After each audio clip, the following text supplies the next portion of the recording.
Good evening, Frederick Douglass Elementary School. This is Mrs. Shupard, and I'm here for another episode of Tucked In Tuesday.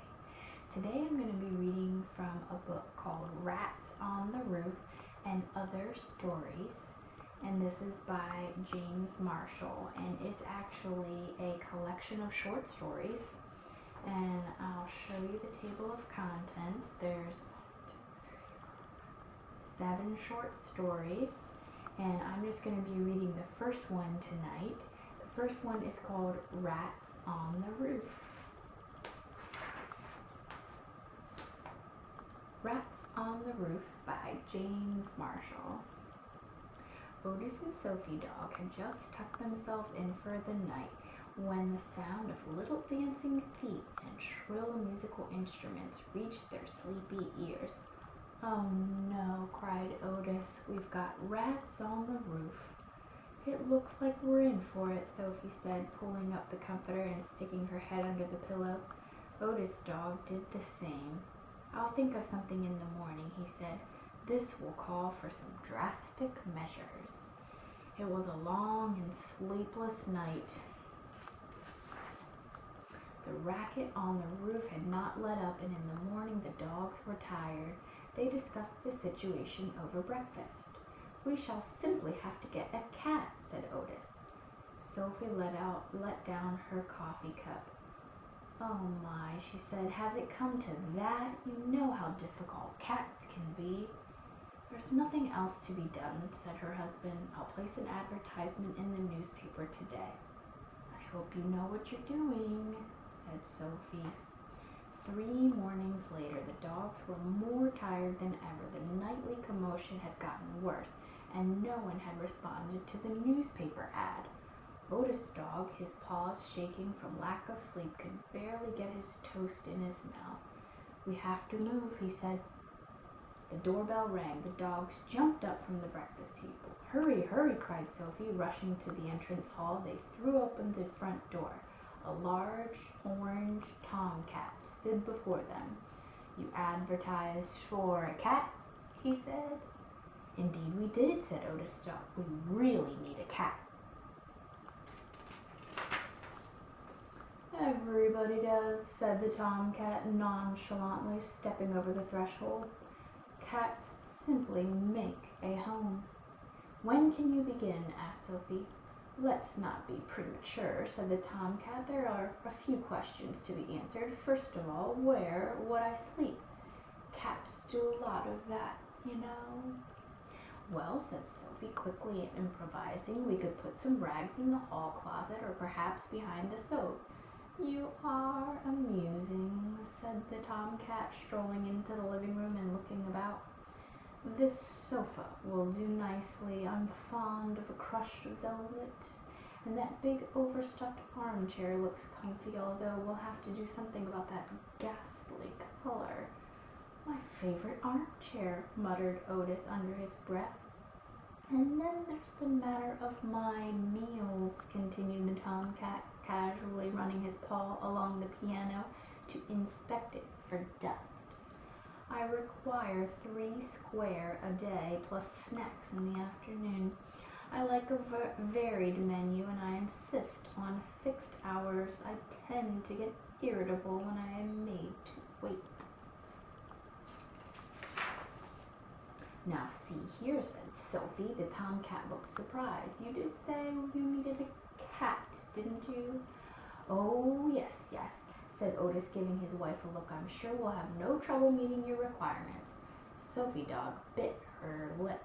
"And finally, there's a little measure of my salary," said the tomcat. "Salary?" said the dogs. "Of course," said the tomcat. "All cats receive a salary. Didn't you know that? Mine is $10 a week. I usually receive more, but because this is such a pleasant house, I will give you a reduced rate." The dogs looked at each other. $10 a week is a considerable sum," said Otis. "I'd like to discuss this with my wife, if you don't mind." "By all means," said the tomcat, who looked as if he didn't care one way or the other. "You don't want to make a hasty decision?" The dog stepped into the sun porch. "Really," said Sophie. Of all the nerve! I'll tell you, it's the only way, said Otis. Once he disposes of our little problem, he can go. Sophie was skeptical. But $10 a week? It will be worth it for all the good night's sleep, said her husband. I will take full responsibility. Sophie let her husband have his way, and they stepped back into the living room. You're hired, said Otis Dog. Splendid, said the tomcat. I'll send for my things. We should discuss your duties, said Sophie, getting to the point. The tomcat seemed not to understand.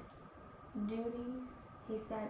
You mean a cat's duty to add grace and elegance to the surroundings? Have no fear of that. That's not what I had in mind. Then you must be thinking of our educational value, said the tomcat. I'm told the cat watching can be highly instructive. Yes, said Sophie. That's all very nice, but actually I was referring to the little problem we have with some rats. Come again, said the tomcat. We have rats on our roof, said Sophie Dog. They are extremely noisy, and they've been keeping us up night after night. You did say rats, cried the tomcat. Rats, I can't stand it. And he went quite off his head, tearing from room to room, climbing the walls, knocking over the furniture, banging on the piano. He went from window to window, sticking his head out and screaming at the top of his voice. They've got rats in here. Somebody do something. Call 911. Oh, ugh, how disgusting. I can't stand their beady little eyes and their nasty skinny tails and their dirty little nails. Without even saying goodbye, he derang the tomcat, crashed through the screen door, tore across the front yard, and disappeared down the street. I'm so glad our neighbors are out of town, said Otis Dog.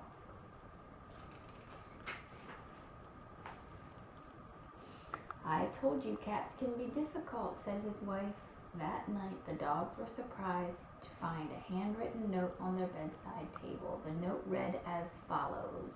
To whom it may concern, owing to the excessively noisy disruptive of our daytime sleepy schedule, we found ourselves no longer able to remain in the residence. We're leaving. Signed, the rats on the roof. Well, I'll be, said Sophie Dog. Fancy that, said her husband, and they climbed into bed, pulled up the comforter, and went right to sleep. They would sleep until noon. Alright, that is the end of our story for tonight. I hope you have sweet dreams. Good night.